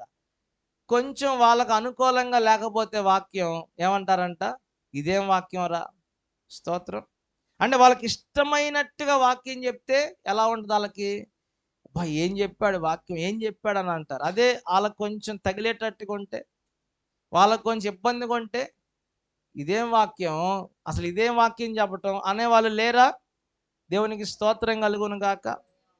దేవుని బిడ్డ చివరిగా మరి ఇంకా చూస్తే, రాతి నేలలో పడిన విత్తనం, ముళ్ళ పొదల్లో పడిన విత్తనం. ముళ్ళ పొదలు అనేది ఏంటి తెలుసా? దేనికి సూచన అని చెప్పాడు దేవుడు? ఏమండి? ఐహిక విచారాలు. చెప్పండి, ఐహిక. త్రోవ పక్కన పడిన విత్తనం ఏమవుతుంది? వింటున్నారు, వినమట్టుకు వింటున్నారు, కానీ నాకే చెప్పారు అనుకుంటున్నారు, కానీ చెప్పిన నాకే చెప్పారు అనుకుంటున్నారు. వాళ్ళని ఆ వాక్యంలో చూసుకుంటున్నారంట. మళ్ళా చూసుకున్న వాక్యాల్లో వాళ్ళు చూసుకొని మళ్ళీ మర్చిపోతున్నారంట. ఇప్పుడు అర్థం ఉందండి, అద్దంలో మనల్ని మనం చూసుకుంటాం. అటు తిరిగి ఇటు తిరగంగానే మనం అద్దంలో ఎలా ఉన్నామో మనం చూసుకున్న దాన్ని మనం మర్చిపోతాం. త్రోవ పక్కన పడిన వాక్యం కూడా అలాగే. విన్నప్పుడు వింటారు, అబ్బా ఈ వాక్యం అంతా నాకే చెప్పినట్టుందని మనల్ని మనం చూసుకుంటామంట. వాక్యం చూసుకున్నాక ఏం చేస్తాం? రెండోసారి ఇంకోటి ఏంటంట, రాతి నేలను పడిన విత్తనం. ఈ విత్తనం ఏంటుంది? విన్నప్పుడు అబ్బా ఎంత బాగుంది వాక్యం, ఇదే కదా వాక్యం అంటే అంటావు. కొంచెం కొంచెం నీకే చెప్పినట్టు అనిపించింది అనుకో, ఇంకేమంటే ఇదేం వాక్యం, ఈ పాస్టర్ గారికి అసలు వాక్యం చెప్పటమే రాదు. మూడో వాడు ఏమంటాడు, ముళ్ళ పొదలు. ఈ ముళ్ళ పొదల్లో పడిన వాక్యం ఏమైపోతుంది, ధనాపేక్ష వలన, ఈ లోక సంబంధమైన ఆశల వలన, కోరికల వలన, ఐహిక విచారాల వలన, ఏం తిందాం, ఏం త్రాగుదాం, ఏం ధరిద్దాం, ఏం కట్టుకుందాం, ఏం సంపాదించుకుందాం, ఏం కూడగట్టుకుందాం, ఇదిగో మరి ఈ విధమైన ఐహిక విచారాలు, ఈ లోక ఆశల వలన, ధనాపేక్ష వలన ఈ విన్న వాక్యం ఏమైపోతుందంటే ఆ వాక్యం కిందకి వెళ్ళిపోయి అణిగిపోతుంది. ఈ లోక ఆశలు, ధనాపేక్ష ఇవన్నీ కూడా వాక్యాన్ని ఏం చేస్తున్నాయి, మనలో ఫలించకుండా, ఆ వాక్యము మనలో పని చేయకుండా అణిచేస్తున్నాయి. దేవుని బిడ్డలారా, ఈ రోజున దేవుని వాక్యాన్ని, దేవుని ఉపదేశాన్ని వింటున్నావు, కానీ ప్రతి ఆదివారం, శనివారం, ప్రతి నెల మాసాంతరపు కూడికలో ఆ ఉపదేశానికి అంగీకరించలేకపోతున్నావు, ఉపదేశానికి ఒప్పుకోలేకపోతున్నావు, ఉపదేశానికి నువ్వు లోబడలేకపోతున్నావు, ఉపదేశాన్ని ప్రకారంగా నీ జీవితాన్ని, నీ కుటుంబం నడిపించుకోవడానికి ఇష్టపడట్లా. అందుకనే నీ జీవితంలో, నీ కుటుంబంలో ఏమున్నట్లా అందరు గట్టిగా చెప్తారా? ఎందుకమ్మా? అరే ఎందుకు నెమ్మది ఎందుకు ఉన్నట్లా మన ఇంట్లో, మన మనసులో, మన శరీరంలో, మన ఆత్మలో? చెప్పండి, ఎందుకున్నట్లా? మరలా చదవండి అమ్మ, సామెతల గ్రంథం 1:33 చదవండి. అందరు తీయండి తల్లులారా, 1:33. 10కే ముగిస్తా, నీకేమైనా అభ్యంతరమా? నా ఉపదేశం అంగీకరించువాడు సురక్షితముగా నివసించును. దేవునికి స్తోత్రం చెప్పండి. చదవండి అక్క. వాడు కీడు వచ్చినా కూడా భయము లేకుండా, చెప్పండి, కీడు వచ్చినా భయము లేకుండా, మరలా చెప్పండి, నా ఉపదేశము, అందరూ చదువు, నా ఉపదేశము అంగీకరించువాడు సురక్షితముగా నివసించును. నా ఉపదేశం అంగీకరించువాడు సురక్షితముగా, కీడు వచ్చినా భయము లేకుండా నెమ్మదిగా ఉంటాడు. ఏమండి, కీడు వచ్చినను, అది నేనంటే ఇక్కడ కీడు వచ్చునన్న భయము లేకుండా ఏం చేస్తాడంట? కీడు వచ్చునన్న భయము లేకుండా, కీడు వస్తుందేమన్న భయం లేకుండా నెమ్మదిగా ఉంటాడు. ఎప్పుడు? ఆయన ఉపదేశాన్ని అంగీకరించేవాడు. హల్లెలూయా. ఇప్పుడు దేవుని వాక్యాన్ని నువ్వు వింటున్నావు, కానీ ఏం చేయలేకపోతున్నావు? చదవండి యాకోబు పత్రిక 1వ అధ్యాయం 21, 22, 23 ఏముంది అందరూ చూడండి. యాకోబు పత్రిక 1:22. మీరు వినువారు మాత్రమై ఉండి మిమ్మును మీరు మోసపుచ్చుకొనకుండా వాక్య ప్రకారము, అందరూ ఒక మాట చెప్పండి, వాక్య ప్రకారము ఉండుడి. ఎవడైనను వాక్యమును వినువాడయుండి దాని ప్రకారము ప్రవర్తింపని వాడైతే వారి అద్దములో తన సహజ ముఖమును చూచుకొని మనుషుని పోలి ఉన్నాడు. వాడు తను చూచుకొని అవతలకు పోయి తాను ఎట్టివాడో వెంటనే మర్చిపోవును కదా. చూడండి, వాక్యం వినేవాడంట, విన్నదానినంట, ఆ విన్నదాని ప్రకారం నడుచుకున్నవాడు ఎలా ఉన్నాడంటే, వాక్యం చెప్పేటప్పుడు నాకే చెప్పారని అర్థంలో మనిషి ముఖం చూసుకున్నట్టు ఆ వాక్యం తను తాను చూసుకుంటాడంట. చూసుకున్నాక పక్కకి వెళ్ళిపోయినాక ఏంటంట, మర్చిపోతాడు. హల్లెలూయా. అందుకని నేను ముగిస్తున్నాను ప్రియులారా. ఈరోజు మన జీవితంలో నెమ్మది లేకపోవడానికి కారణం ఏంటంటే, శక్తి కలిగిన దేవుని వాక్యానికి నువ్వు అంగీకరించకపోవటం, శక్తి కలిగిన దేవుని వాక్యము నీలో నిలవలేకపోవటం, శక్తి కలిగిన దేవుని వాక్యము నీ హృదయంలో నింపుకోలేకపోవటం. హల్లెలూయా. మీరు వినువారు మట్టుకైతే వింటే కుదరదు, అదే అంటాడు అక్కడ. అందుచేత సమస్త దుష్టత్వం మాని శక్తిగల వాక్యము సాత్వికముతో అంగీకరించుడి. మీరు వినువారు మాత్రమై ఉండి మిమ్మల్ని మీరు మోసపుచ్చుకొనకుండా వాక్య ప్రకారము ప్రవర్తించువారయ్యుండుడి. శక్తి కలిగిన వాక్యాన్ని ఏం చేయాలంట మీరు? సాత్వికంతో అంగీకరించాలి. నాకు 9:30కు ముగిద్దాం అనుకున్న వాస్తవానికి. కొంచెం ఈ వాక్యం మీకు ప్రయోజనకరమని, మీ ఆత్మలకు క్షేమమని నేను 10 నిమిషాలు పావుగంట ముందు ముగించలేక కాదు. మళ్ళా చెప్పను ఈ వాక్యం మీకు ఇంకెప్పుడు. ఇప్పుడు ఆపేస్తే ఒక పాయింట్ చెప్పి ఆపేస్తే ఇక మీకు వివరించను నేను ఎందుకంటే ఎన్నిసార్లు చెప్పే పరిస్థితి కాదు. మళ్ళా ఈ వాక్యం చెప్తే మీరు వినే పరిస్థితి కూడా అవునా కాదా? నెమ్మది కావాలంటే ముందు మనం ఏం చేయాలి చెప్పండి? సుజాత, ఇటు తిరుగుతావా? ఫోకస్ అంతా అన్నయ్య నా మీద పెట్టాడు అనుకో, మాకు నీ మీదే పెడితే నువ్వు ఊరుకుంటావు, అందరి మీద పెడితే ఊరుకోరుగా. చెప్పు. ఒకటి, నెమ్మది కావాలంటే ఏం చేయాలి? ఏం చేయాలి? శత్రువులందరి మీద నువ్వేం చేయాలి?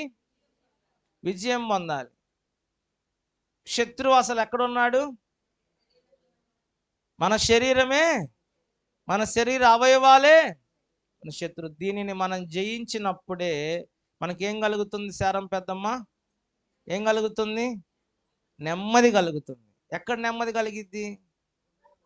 మనసులో, తర్వాత శరీరంలో, తర్వాత ఆత్మలో, తర్వాత నీ సరిహద్దులో, నీ కుటుంబములో, నీ వ్యాపారములో, నీ ఉద్యోగములో, నీ చేతి పనిలో.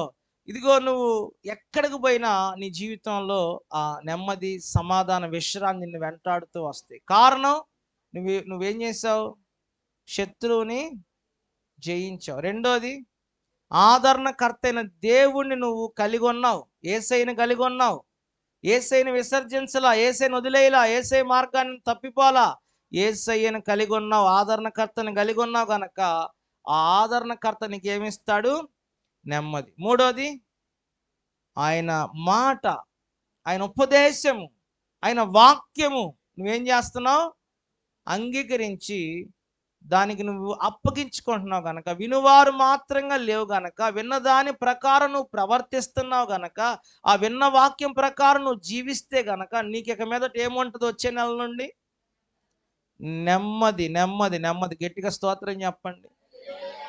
చివరిగా ఒక మాట ఏంటంటే, 1 తిమోతిలకు రాసిన పత్రిక 2వ అధ్యాయము 1వ వచనంలో ఏముందంటే, మనము సంపూర్ణ భక్తియు మాన్యతయు కలిగి నెమ్మదిగాను బ్రతుకు నిమిత్తము అన్నిటికంటే ముఖ్యముగా మనుషులందరి కొరకు, చెప్పండి, మనుషులందరి కొరకు ఏం చేయాలి? అమ్మా, ఈ సహాయం చేయరు ఎవరు నాకు?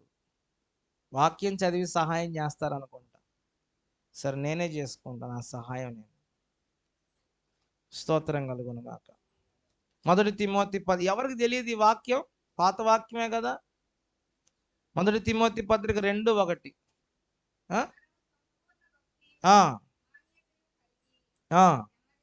నెమ్మదిగాను సుఖముగాను బ్రతుకు నిమిత్తము అన్నిటికంటే ముఖ్యంగా మనుషులందరి కొరకును, రాజుల కొరకును, అధికారులందరి కొరకును విజ్ఞాపనములను, ప్రార్థనలను, యాచనలను, కృతజ్ఞతాస్తుతులను చేయవలెనని హెచ్చరించున్నాను. చెప్పండి. ఆ పైన లైన్లోనే ఉంటుంది. పైన లైన్లోనే ఏముందంట? మనము సంపూర్ణ భక్తియు. ఈరోజు మన సబ్జెక్ట్ ఏంటి? ఈరోజు మన అంశం ఏంటి? నెమ్మది. ఇప్పుడు నెమ్మది అనే అక్కడ మాట చెప్పారు. నువ్వు సంపూర్ణ భక్తియు మాన్యత కలిగి నెమ్మదిగా, ఏంటంటే నెమ్మదిగా, చెప్పండి అందరూ, నెమ్మదిగా సుఖముగా బ్రతకాలంటే, నెమ్మదిగా, అందరూ చెప్పండి, నెమ్మదిగా సుఖముగా బ్రతకాలంటే ఏం చేయాలన్నాడు అక్కడ? ప్రార్థన చేయాలంట. ఎవరి కొరకు? మనుషులందరి కొరకు, రాజుల కొరకు, సంఘము కొరకు, దైవజనుల కొరకు, నీ తోటి విశ్వాసుల కొరకు. దేవుని బిడ్డలారా, ఇదిగో మరి నీ యొక్క బంధువులు, రక్త సంబంధికులు నశించిపోతున్న ఆత్మల కొరకు నువ్వేం చేయాలి? ఎప్పుడు ఏం చేయాలి? ఎల్లప్పుడు ఏం చేయాలి? నీకు నెమ్మది కావాలని ఎల్లప్పుడు ఏం చేయాలి? మనదొకటే జయంగా, అదొకటేగా మనం చేయండి. 500 కష్టపడైనా కానుకిస్తావు కానీ టయానికి ప్రార్థనకు రమ్మంటే రావు నువ్వు కదా. 1000 రూపాయలైనా ఇంకా ఏడుసో ఇసుక్కొని ఇస్తావు కానీ కార్యక్రమాలకి, దేవునికి టయానికి ప్రార్థనకు రమ్మంటే రాలేవు. స్తోత్రం చెప్పండి. కావాలంటే పాస్టర్ గారికి బట్టలైనా పెడతావు కానీ టయానికి ప్రార్థనకు వచ్చి ప్రార్థన చేయలేవు. కావాలని నువ్వు ఏది కావాలన్నా కొనిపిస్తావు మందిరంలో, కానీ ప్రార్థన చేయలేవు. పాస్టర్ గారు, అయ్యా మనకి ఇది అవసరం ఉందంటే మీరు అందరూ ఒక సమయం కాకపోయినా ఒక సమయమైనా దేవుని కోసం మీ గుప్పిలు విప్పి ఏదైనా కొనిస్తారు కానీ మందిరంలో. కానీ నీకు నెమ్మది వచ్చిద్దా? అలా కొనియటం వల్ల మాత్రం నెమ్మది వచ్చిద్దా అంటే అది కొంత మట్టుకే. కానీ ఏం చేయాలి? ప్రార్థన చేయండి. ఏం చేయాలంటే చెప్పండి. నువ్వు నెమ్మదిగా బ్రతకాలంటే ఫిబ్రవరి నెల నుండి నీకు నెమ్మది కావాలా వద్దా? కావాలా వద్దా? నెమ్మది కావాలనుకున్న వాళ్ళు ఏం చేయాలంటే ఎల్లప్పుడూ ఏం చేయాలి? శనివారం ఏం చేయాలి? వచ్చి మందిరంలో. ఆదివారం ఏం చేయాలి? చెప్పండి. మాసాంతరపు ఉపవాస కూడికెళ్ళి ఏం చేయాలి? ప్రార్థన చేయాలి. అమ్మా ప్రార్థన చేయాలి. పాస్టర్ గారు ఎక్కడన్నా కూటమి ఉంది వెళ్దామంటే ఏం చేయాలి? ప్రార్థన అక్కడికి వచ్చి కూడా ప్రార్థన చేయాలి. నీ ఇంట్లో కూడా ఏం చేయాలి? కుటుంబ ప్రార్థన, వ్యక్తిగత ప్రార్థన, రహస్య ప్రార్థన, కన్నీటి ప్రార్థన, ఉపవాస ప్రార్థన, దేవుని సన్నిధిలో మోకాళ్ళ ప్రార్థన. నువ్వు ఎప్పుడు ప్రార్థన ప్రార్థన ప్రార్థన. ఎంత ప్రార్థన చేస్తావో నీ జీవితంలో అంత నెమ్మదిగా నువ్వు ఉంటావు. కొంతమంది చూడండి, వాళ్ళ మాటలో నెమ్మది ఉండదు, వాళ్ళ పనుల్లో నెమ్మది ఉండదు, వాళ్ళ ఇంట్లో నెమ్మది ఉండదు, అసలు వాళ్ళకి ఎక్కడా నెమ్మది ఉండదు. వాళ్ళని చూస్తే ఎట్లుంటారంటే ఇక చెప్పడానికి ఈరు లేని పరిస్థితి. ఎందుకంటే వాళ్ళు ఎట్లా ఉంటారంటే వాళ్ళైనా కొట్టించుకుంటారు, పక్కన వాళ్ళైనా కొట్టేటట్టు ఉంటారు. అవునా కాదా? ఒకటి, తెల్లారు లేచిన కానీ వాళ్ళైనా తన్నులు తింటారు, పక్కన వాళ్ళైనా తంతారు. ఇల్లు నెమ్మది ఉండదు వాళ్ళకి. వాళ్ళైనా తిట్లు తింటారు, వీళ్ళైనా తిడతారు ఇంకొకరిని. నెమ్మది ఉండదు వీళ్ళకి. ఎప్పుడు ఒక హడావుడి కలవరాల మధ్యలో ఉంటారు. వాళ్ళ మొహం చూస్తే ఎట్లా ఉంటుందంటే చాలా కలవరంగా ఉంటుంది, నెమ్మది ఉండదు వాళ్ళకి. మాట్లాడితే వాళ్ళు ఏమంటారంటే నేను ఇవాళ ఉదయం ప్రార్థన చేసుకునే బయటకు వచ్చాను అంటారు. మరి ప్రార్థన చేసుకొని బయటకు వస్తే ఆ మనిషి ఎలా ఉండాలి చెప్పండి అయ్య గారు? అన్నయ్య నేను అనే మాట కరెక్టే కాదా? ప్రార్థన చేసుకొని నేను బయటికి రానంటారు. మరి ప్రార్థన చేసుకొని వచ్చే మనిషికి ఇతరులను తిట్టడు. ఎలా ఉంటాడంటే నెమ్మదిగా ఉంటాడు. చెప్పండి, ఎలా ఉంటాడు? నువ్వు గంట సేపు ప్రార్థన చేయి మోకాళ్ళు వేసి, బయటకు వచ్చి నువ్వు తిట్టాలంటే నీ నోట్లో తిట్లు రావు. వస్తాయా? చెప్పండి, వస్తాయా? నాకు వస్తాయా నాన్న? వస్తాయి అనుకుంటున్నారు మీరు. ఇంకో సంగతి ఏమో కానీ నేను 2 గంటలు చేసినా తిట్టేదే అలవాటు పడిన ప్రాణం అనుకుంటున్నారా? ప్రియులారా, ముగిస్తున్నాను. ఒక మాట చెప్తాను మీకు ఈ రాత్రి. మనం నెమ్మది పొందాలంటే ఎల్లప్పుడూ ఏం చేయాలి? చిన్నమ్మ ఏం చేయాలి? ప్రార్థన. నెమ్మది ఉండట్లేదంటే అర్థం ఏంటి? మనం ఏం చేయట్లేదని అర్థం. ప్రార్థన చేసావా నువ్వెప్పుడు నెమ్మది కోల్పోవు, తొందరపడవు, కలవరపడవు, తొందరపడి ఒక మాట ఇతరులను అనవు. ఎందుకంటే నీకు ప్రార్థన చేసే వ్యక్తి అన్ని విషయాల్లో నెమ్మదిగా ఉంటాడు. అన్ని విషయాల్లో చెప్పండి ఏమంటారు? నెమ్మదిగా ఉంటారు. తొందరపడతారా? హల్లెలూయా చెప్పండి. ఈ రోజు మన జీవితంలో ప్రభువు అంటున్నాడు కదా, నేను నీకు నెమ్మది. చెప్పండి, నేను వారికి నెమ్మది. 27:11 ఇర్మియా 27:11. అందరు ఇప్పుడు అదే ఈరోజు మన వాక్యం. ఇర్మియా 27:11 నేను వారికి నెమ్మది. ఇర్మియా 27:11 చివరి మాట, నేను వారికి నెమ్మది కలగజేస్తాను, వారి కష్ట దినములను నేను తీసివేసి వారికి నెమ్మది కలగజేస్తాను. ప్రియ దేవుని బిడ్డ, ఈరోజు నీ జీవితంలో నా జీవితంలో నెమ్మది పొందాలంటే ఏం చేయాలంట? ఒకటి, శత్రువులను, దేవుడు చెప్తున్న మంచి మాట, శత్రువులను జయించకుండా దావీదుకు నెమ్మది రాలేదు. శత్రువు ఎవరు? నీ శరీరాన్ని నువ్వు సాధు చేసుకొని నీ శరీరాన్ని జయింపనంత కాలము నీకేం కలగదు? ఇక నెమ్మది కలగదు. దావీదు జయించలేక శరీరాన్ని ఆయన ఇంట్లో ఎన్ని నష్టాలు జరిగినాయి ఇందాక చెప్పాను కదా. ఈరోజు నీ ఇంట్లో నష్టాలకు కారణం శత్రువులను చేయండి. రెండోది, ఆదరణకర్త అయిన యేసయ్యను నువ్వు ఎప్పుడు నీ జీవితంలో కలిగి ఉండాలి. ఆయన విడిచిపెట్టకూడదు. అప్పుడు నీకు నెమ్మది కలుగుతుంది. మూడోది, ఉపదేశము అంగీకరించాలి. వినువారు మాత్రం కాక విన్నదానిని బట్టి అనుసరించాలి. హల్లెలూయా. మూడు విషయాలు ఉంటాయి. వినాలి, చెవండి ఏంటంటే వినాలి, ఏమండి, వినాలి, తర్వాత ఏంటి, విన్నదానిని అనుసరించాలి, అంగీకరించాలి. దేవునికి స్తోత్రం కలుగును గాక. మంచి మాట చెప్పారు. ఎవరు అంగీకరించాలంది? ఎవరు? నువ్వేనమ్మా.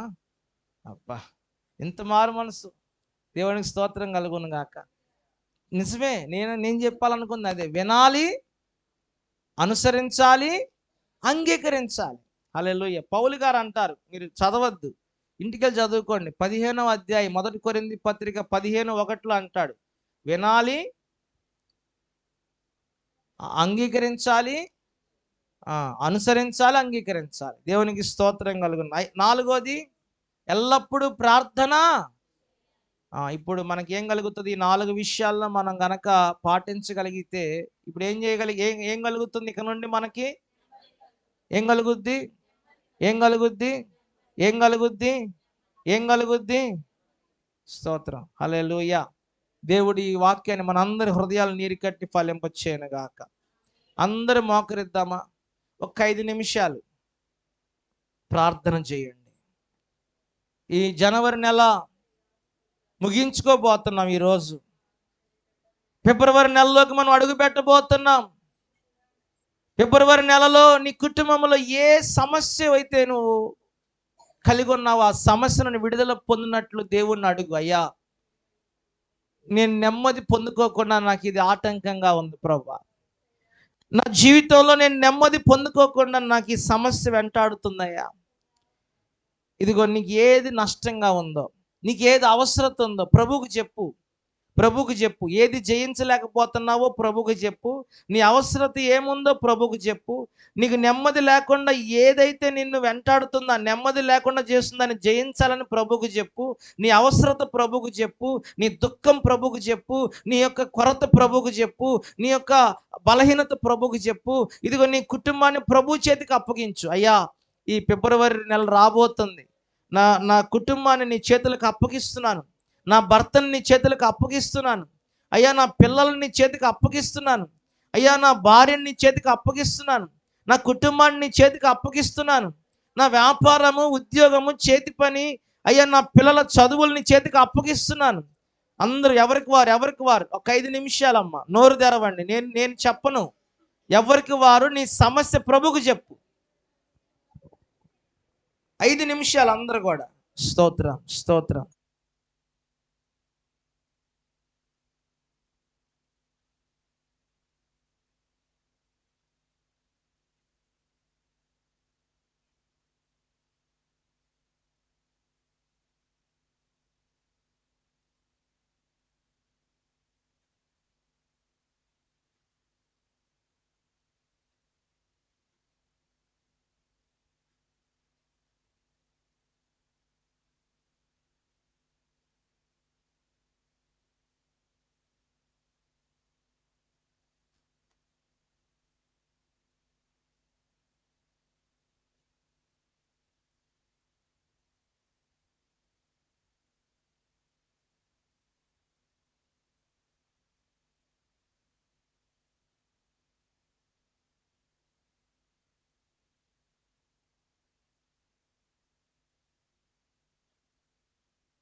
స్తోత్రం, స్తోత్రం. చేయండి అమ్మా, కొద్ది నిమిషాలు చేయండి.